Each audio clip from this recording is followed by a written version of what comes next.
আপনার সন্তান যদি থাকে দুটো, আপনি দিলেন একটাকে জেনারেলে, আরেকটাকে দিলেন কোথায়?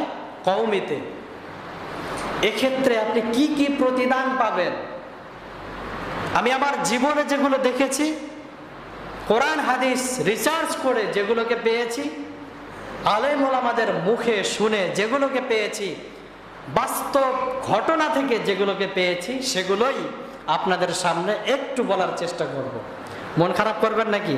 বলেন যে হুজুর আলেম, হুজুর মাদ্রাসা, এই জন্য হুজুর মাদ্রাসার গীত গায়। এমন মানুষ আছে না নাই বলেন? এখন মাথা ঝোঁকাচ্ছেন, কিন্তু মনে মনে এমন চিন্তা আসতে পারে যে হুজুর, হুজুরের দল ভারী করছে, এমনিতেই তো দল ভারী হয়ে যাচ্ছে হুজুর। কথাটাকে ভুল বললাম? দল তো ভারী হবেই। আমরা মুসলিম, মুসলিম জাতি, এইখানে প্রায় 95% মানুষ মুসলিম।